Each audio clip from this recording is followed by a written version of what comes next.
সুস্বাগতম। বুদ্ধদেব ভট্টাচার্য ছিলেন একজন ভারতীয় কমিউনিস্ট রাজনীতিবিদ, রাষ্ট্রনায়ক, একজন সুসাহিত্যিক এবং ভারতের কমিউনিস্ট পার্টি মার্ক্সবাদী পলিট ব্যুরোর একজন সদস্য, যিনি 2000 সাল থেকে 2011 সাল পর্যন্ত পশ্চিমবঙ্গের সপ্তম মুখ্যমন্ত্রী হিসাবে দায়িত্ব পালন করেছিলেন।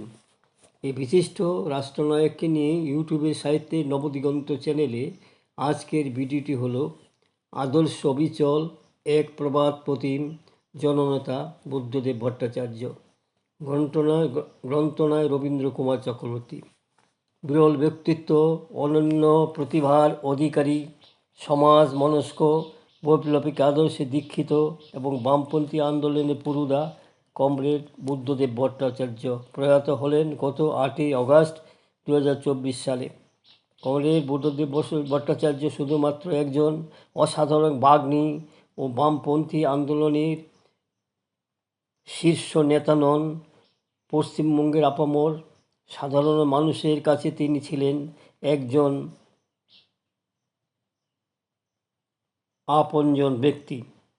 জীবিতকালে তিনি ছিলেন কিংবদন্তি, প্রখর মেধা আর প্রসারিত পাণ্ডিত্যের কথা এসে যেত তার নাম উচ্চারণ হলে। সেই সঙ্গে তার প্রসন্ন সৌরভের সম্মিলন, সব মিলিয়ে প্রবাদ বলয়েরই অবসরণীয় মানুষ তিনি। আজ তিনি একজন বড় মাপের বামপন্থী আন্দোলনের কর্ণধার হয়েও নিজেই ইতিহাসের অধ্যায়।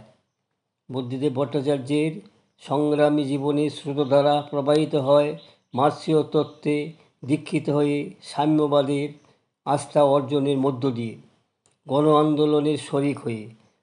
আর এখানেই তিনি পুরোপুরি বাস্তব মানুষ। জীবন অন্বেষার ভেতর দিয়েই তিনি জীবন জিজ্ঞাসার সার অন্বেষার ভিতর দিয়েই তিনি একজন জিজ্ঞাসার উত্তর খুঁজে পেয়েছেন। এই উত্তরণ পর্বে তিনি সামাজিক বৈষম্যের প্রতি এতটাই ক্ষুব্ধ যে ব্যক্তি জীবনে দুঃখ দারিদ্র্যকে সেই নিরিখেই বিচার করেছেন ও বরণ করে নিয়েছেন। অনায়াসে শোষিত মানুষের সংগ্রামে শরিক হয়েই উঠেছিলেন তিনি, সর্বহারা শ্রেণী সংগ্রামের প্রতি প্রত্যয় রেখে, আবেগপ্রবণ হয়ে নয়। যুক্তির ভিতরের উপর দাঁড়িয়ে আন্তরিক টান উপলব্ধি করতেন সংগ্রামী জনতার সঙ্গে পায়ে হেঁটে। নিজ পরিবারের স্বাচ্ছন্দ্য থেকেও তিনি ছিটকে এসেছিলেন। তীব্র বিদ্বেষ ছুড়ে দিয়েছিলেন মধ্যবিত্ত সুলভ মানসিকতার প্রতি। আড়ম্বরপূর্ণ জীবনযাপন থেকে মুখ ফিরিয়ে তিনি স্থির সিদ্ধান্তে উপনীত হলেন যে মার্ক্সবাদী যখন মানবতার প্রকৃত অগ্রগতির সঠিক পথ বাতলাতে পারে, অতীতে কী ছিল, বর্তমানে কী হয়েছে এবং কবে কী হবে, ভবিষ্যৎ কী আসবে তা জানিয়ে দিতে পারে, যখন মার্ক্সবাদ দর্শনে উদ্ভূত হতে তিনি আগ্রহী হন মার্ক্সবাদের প্রতি। দশকের শুরুতেই তিনি 1960-এর দশকের শুরুতেই তিনি 1966 সালের ফেব্রুয়ারি মাসে পার্টির সদস্য লাভ করেন। 1966 সালে পশ্চিমবঙ্গে ঐতিহাসিক খাদ্য আন্দোলনের রাজনৈতিক পালাবদলের সম্ভাবনা জাগিয়ে তোলে। রাজনীতি থেকে তিনি যুব সংগঠনের কাজে যোগদান করেন। 1966 সালের মার্চ-এপ্রিলে খাদ্য আন্দোলন এবং বন্দিমুক্তি আন্দোলনের মধ্য দিয়েও 1967 সালের সাধারণ নির্বাচনে বহু যুবক যুবতী সক্রিয়ভাবে অংশগ্রহণ করে। অসংগঠিত এই যুব সমাজকে সংগঠিত করার প্রয়োজন অনুভূত হয়। নতুন করে এই উপলব্ধি থেকে গণতান্ত্রিক যুব ফেডারেশনের প্রতিষ্ঠার উদ্যোগ নেন তিনি।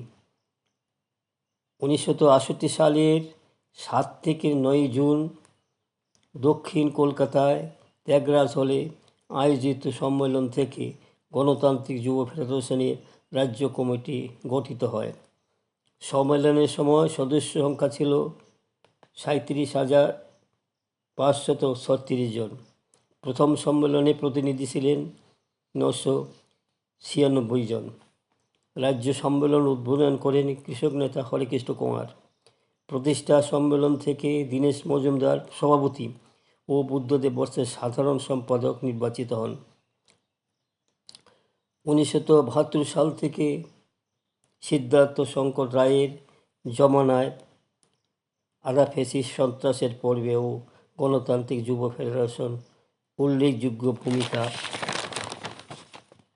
নেয়। 1977 সালে লোকসভা ও বিধানসভা নির্বাচনের পর পরিস্থিতি বদলাতে শুরু করে। 77-এ কাশীপুর বিধানসভা কেন্দ্র থেকে বুদ্ধদেব বর্ষা নির্বাচিত হন এবং প্রথম বামফ্রন্ট মন্ত্রিসভার তথ্য ও জনসংযোগ বিভাগে তাকে পূর্ণমন্ত্রীর দায়িত্ব দেয়া হয়। এই আমলেই তথ্য সংযোগ দপ্তরের নাম পরিবর্তন করে তথ্য সংস্কৃতি দপ্তর রাখা হয়। তিনি সুস্থ সংস্কৃতি চর্চার উপযুক্ত পরিবেশ তৈরি করে সুস্থ সংস্কৃতির ক্ষেত্রে নতুন দিগন্তের সৃষ্টি করেন এবং বামফ্রন্ট সরকারের অভূতপূর্ব ভূমিকা তিনি পালন করেন। বামফ্রন্ট সরকারের সময়কালে সাংস্কৃতিক ক্ষেত্রে যে বহুমুখী ও বৈচিত্র্যপূর্ণ বিকাশ হয়েছিল তা ছিল উল্লেখনীয়। বামফ্রন্ট সরকারের তথ্য ও সংস্কৃতি দপ্তরের উদ্যোগে নানা ক্ষেত্রে গুণীজন ও বিশেষজ্ঞদের সম্মাননা জ্ঞাপন করতে বিদ্যাসাগর, সোমেনচন্দ্র, রবীন্দ্রনাথ, নজরুল, বঙ্কিমচন্দ্র প্রভৃতি নানা পুরস্কার প্রদান শুরু করা হয়। এই বিরাট কর্মকাণ্ডে বামফ্রন্ট সরকারের দৃষ্টিভঙ্গি ও উদ্যোগের পাশাপাশি তথ্য সংস্কৃতি মন্ত্রী বুদ্ধদেব ভট্টাচার্যের ভূমিকা অনস্বীকার্য। প্রাক্তন মুখ্যমন্ত্রী বুদ্ধদেব ভট্টাচার্য 2000 সাল থেকে পশ্চিমবঙ্গের মুখ্যমন্ত্রী হন। তিনি 6ই নভেম্বর 2000 সালে 10ই মে 1911 সাল পর্যন্ত রাজ্যের বামফ্রন্ট সরকারের মুখ্যমন্ত্রী হিসাবে দায়িত্ব পালন করেন।